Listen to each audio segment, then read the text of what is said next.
Benny, we've got your setup. You're a pretty experienced rider. Let's start with the fin. Tell me what board sizes you have and what fins you run on those boards. In Fuerteventura here I have my 97 and my 117 Proton, and I run 32, 33 in my small board, 97 liters.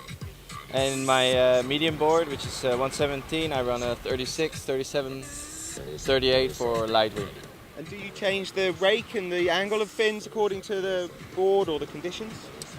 I do change the rake for condition-wise when I want my nose a little higher when it's like steep chop. So I will rake the fin a little more, and then when it's flat, I'll rake it a little bit less and have a bit more power.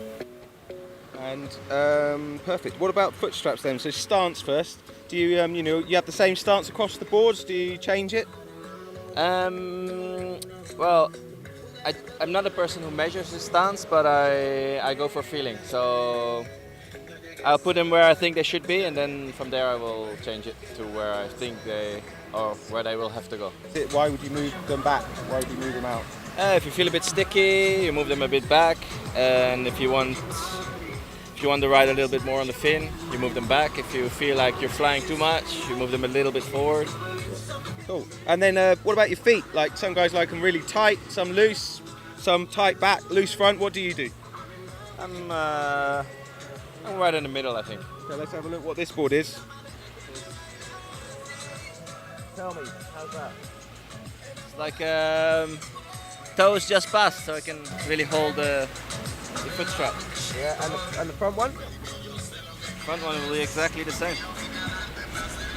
Yeah, and you always do this on all the boards, big, small, you have them the same as that? Pretty much, yeah. Okay. All the boards the same. Deck plate, constant position, or are you always tweaking the deck plate? You're always moving it forward, back?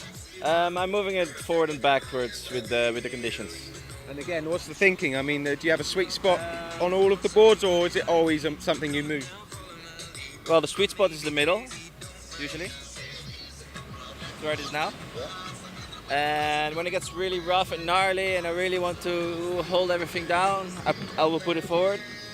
And for example, for 7.0, bigger sail, which is heavier on the board, I will move it back. And then let's move on to the rig. Explain how you go through the downhill process when you're starting out with a new sail. Usually when I get a new sail, there's a thread on the sail, yeah. So a little mark. I will start with that, and usually I pull just a little bit more. Okay. And then what does that do? Like, why would you then add even more or make less, if depending on the feeling? What's the feeling? Well, it depends on your board and the feeling you want to get. So if you pull more downhill, your board will be looser and more flighty.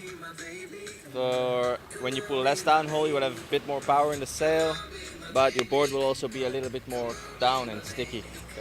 Okay, and that's perfect. So then boom height, is that another thing that you keep the same the whole time, or do you move it around? I move it around. I just go by feeling, and basically when it's gnarly and choppy, I'll move it down, and when it gets a little lighter, I'll just move it up to get a bit more freedom.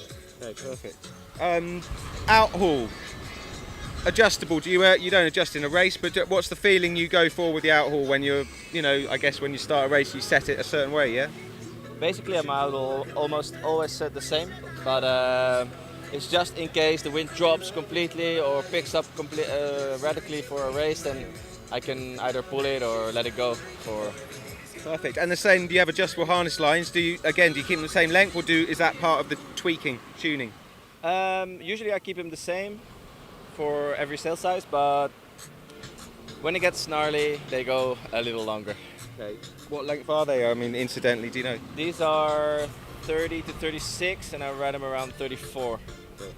With a waist harness, obviously. With a yeah? waist harness. Yeah. Okay, and then finally, masts. Are you a big collector of masts, or if you just happily, do you choose stiffer ones, softer ones? What do they do? Tell me. I have a few masts. I don't have a huge collection, but I measure all my masts. I keep the ones I really like from the year before, and well, on this sail, for example, I use a skinny wave mast. Really? Okay, and then what's the advantage of that?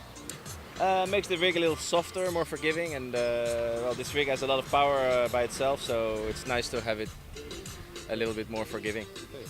that actually affect the weight as well? Does it make it lighter or not really? No, the wall thickness is thicker from a skinny mass, so in the end the weight is not a big difference. Yeah, okay. And battens, are you a batten player? Do you want, and if you do play, what is it that you look for and what do you change? I don't touch the battens too much on the production sails because I played with it the year before with the development, so I know what's in there and I know it works well. If I really need to change something, I will do it, but it depends on the size and what, I mean, I guess it depends on a sail, but you get a sail and then you work out the most suitable battens, yeah? Yeah, correct. So, and what is it? Glass does one thing, carbon something else? Yeah, one batten needs to be glass. If the batten blows up when you're sailing, you need to put a carbon one, and it's like just go by looking at the sail and feeling. Yeah, okay. Cool. That's it, man. Perfect. Cheers. Good job. So thanks for watching Windsurfing.tv. Thanks to all the members. You are making the channel happen. I know I keep saying it like, yeah, Ben, boring, but you really are.